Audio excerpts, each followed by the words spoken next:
Electric motor जो है अगर एक स्पीड वाली है तो उसके रास्ते में अगर हम रेजिस्टेंस डालेंगे तो उसकी स्पीड कम हो जाएगी, और रेजिस्टेंस डालेंगे और स्पीड कम हो जाएगी, और रेजिस्टेंस डालेंगे और स्पीड कम हो जाएगी। अब यहाँ पर एक तार न्यूट्रल जो है वो रनिंग कैपेसिटर के एक सिरे पे गई, वही सिरा जो है वो रनिंग बन जाएगा, और दूसरा सिरा जो है वो हमारा जो है वो स्टार्टिंग बन जाएगा। ये कॉमन पे हमने एक तार दी है, ये स्टार्टिंग है और ये रनिंग है। रनिंग असल तार रनिंग की होती है जो मोटर को चलाती है। स्टार्टिंग जो है तार स्टार्टिंग के वक्त जब मदद करती है, लेकिन रनिंग कैपेसिटर का फायदा ये है कि ये करंट को बढ़ने नहीं देता, ये मुस्तकिल साथ लगा रहता है। फर्ज करें एक पेडेस्टल फैन है, पेडेस्टल फैन है, उसमें आपने देखा होगा कि पीछे एक रेगुलेटर लगा हुआ है, उसके स्पीड को कंट्रोल किया जाता है। इसी तरीके सीलिंग फैन जो है, एक वक्त था उनके साथ रेगुलेटर आते थे, तो रेगुलेटर में क्या काम था कि रेगुलेटर में उन्होंने वाइंडिंग वाली तार की वाइंडिंग के लिए रेजिस्टेंस बनाई होती है। जैसे जैसे रेजिस्टेंस बढ़ती जाएगी और मोटर की स्पीड जो है वो कम हो जाएगी। जैसे आजकल डिमर आए हुए हैं, डिमर स्विच है, वो डिमर स्विच के डिम मैंने कम करना, एक्चुअली वो भी रेजिस्टेंस ही क्रिएट करते हैं। जैसे जैसे वो क्लॉक वाइज घुमाते जाएंगे उसको रेजिस्टेंस बढ़ती जाएगी, रेजिस्टेंस के बढ़ने से मोटर की स्पीड कम हो जाएगी। अब यहाँ पर जो है आपने सिलेक्टर स्विच को समझे कि एक सिलेक्टर स्विच जो है, ठीक है, या रेगुलेटर स्विच है, जो वो स्पीड उसको कंट्रोल करता है, यानी सीलिंग फैन की स्पीड को कंट्रोल करते हैं या पेडेस्टल फैन को, वो कैसे करते हैं वो जरा गौर करें। ये देखें, ये फेस तार जो है हम लेकर आए हैं, इधर आए, यहां से स्विच ऑन करने पर इधर एक नंबर पे आ जाएगा। इसको अगर ऑफ करेंगे, ये पॉइंट इसको ऑफ पे ले आएंगे इसको, तो वो चलेगा ही नहीं। जैसे नंबर एक पे आएंगे यानी ऑन कर देंगे, तो एक नंबर के रास्ते में कोई डिस्टेंस नहीं है, इसकी स्पीड फुल पूरी होगी, पूरी स्पीड पर मोटर चलेगी। ये जो है ये मोटर है जिसको चलना है।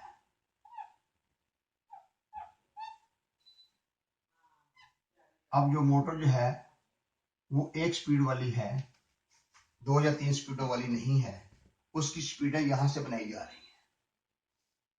जैसे ही हम इसको हम इधर करते हैं, यहां पर स्विच पे करेंगे और ये देखें इस लीवर का तल इसके साथ नंबर 2 के साथ हो जाएगा, तो 1 और 2 के दरमियान जो है रेजिस्टेंस है, उस रेजिस्टेंस की वजह से इसकी स्पीड कम होगी, यानी 1 नंबर पर स्पीड ज्यादा है और 2 नंबर पर स्पीड कम है। और स्पीड कम करना चाहेंगे, हम इसको 3 नंबर पर ले जाएंगे, वो shed put on the 3 number. इस तरीके से रेजिस्टेंस जो है, जो 1 और 2 के दरमियान थी, वो अब 2 और 3 के दरमियान दोनों रेजिस्टेंस जो है जमा हो जाएंगी, और रेजिस्टेंस के और बढ़ने से स्पीड कम हो गई। 1 नंबर पर स्पीड पूरी थी, पूरे आरपीएम थे उसके, 2 नंबर पर स्पीड रेजिस्टेंस की वजह से कम हुई, 3 नंबर पर रेजिस्टेंस और बढ़ गई तो स्पीड और कम हो गई। If we shall put on the number 4, अगर हम इसको 4 नंबर रखते हैं तो रेजिस्टेंस और बढ़ गई। अब 3 रेजिस्टेंस हैं, तीनों रेजिस्टेंस सीरीज के अंदर हैं, इकट्ठी हो गई, तो इकट्ठी होने के बाद रेजिस्टेंस के बढ़ने से इस मोटर की स्पीड और कम। तो ये चीज जो है वो ध्यान में रखिएगा। तो अब जो है यहाँ पर यानी ऑफ पे रखेंगे तो नहीं चलना, 1 नंबर पर पूरी स्पीड होगी, there will be no resistance. और if we shall put on the number 2, 2 नंबर रखेंगे तो उसके अंदर रेजिस्टेंस आएगी, और रेजिस्टेंस की वजह से स्पीड कम होगी। If we shall put on the 3 number, resistance और बढ़ जाएगी, 3 नंबर रखने और बढ़ जाएगी तो स्पीड और कम हो जाएगी। If we shall put on the 4 number, 4 number रखते हैं तो डिस्टेंस और इंक्रीज होगी।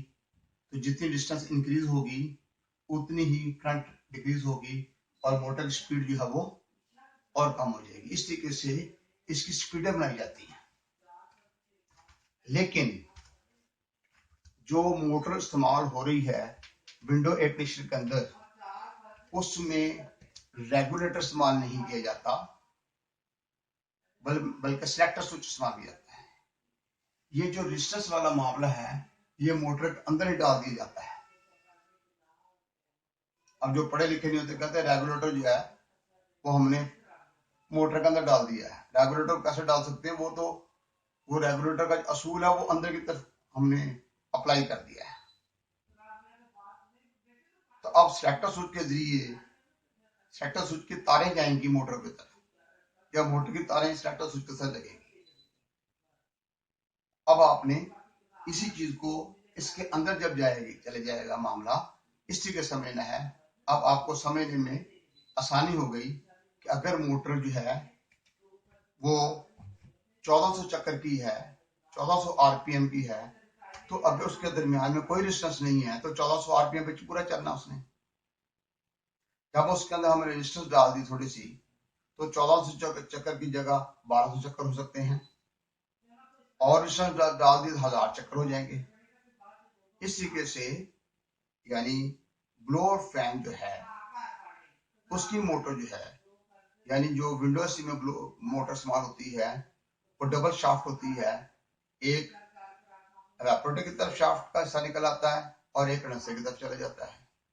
जो कंडेंसर की तरफ जाता है वहां एक्सियल फैन लगा देते हैं, परों वाला पंखा लगा देते हैं, और जो इधर आ जाता है एवापोरेटर की तरफ वहां ब्लोअर फैन लगा देते हैं। इस तरीके से जब मोटर चलती है तो ब्लोअर फैन भी चलता है और एग्जॉस्ट एक्सियल फैन भी चलता है। तो एक ही मोटर से दो पंखों को चलाया जा रहा है। कभी वो एक स्पीड पे चलती है, पूरी स्पीड पे चलती है, कभी वो दरमियानी स्पीड पे चलती है, कभी वो लो पे चलती है। अगर 2 स्पीडों वाली है कभी वो हाई पे चलेगी, कभी लो पे चलेगी।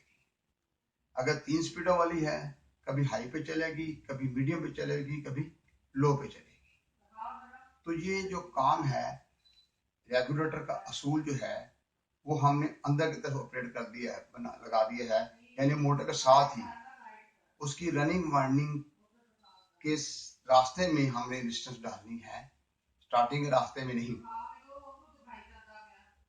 आप कॉमन की तरफ से डाल दें तब भी एक ही बात है, अगर रनिंग साइड की तरफ डाल दें तब भी एक बात है। मुख्तलिफ तरीके इख्तियार किए गए हैं मुख्तलिफ कंपनियों ने, लेकिन ज्यादा तरीका यही है कि कॉमन से आगे की तरफ डाल देते हैं। तो कॉमन जो है, अगर हम दूसरी तरफ तो स्टार्टिंग रनिंग के साथ कैपेसिटर लगा हुआ है, कॉमन के आगे अगर हम कोई रेजिस्टेंस नहीं डालते तो पूरी स्पीड होगी, कॉमन से आगे कोई रेजिस्टेंस डाल दी स्पीड कम हो जाएगी, और रेजिस्टेंस डालेंगे तो स्पीड और कम हो जाएगी। अब हम तीनों मोटरों को बारी बारी आपके सामने में दिखाता हूं, सिंगल स्पीड वाली, डबल स्पीड वाली और 3 स्पीड।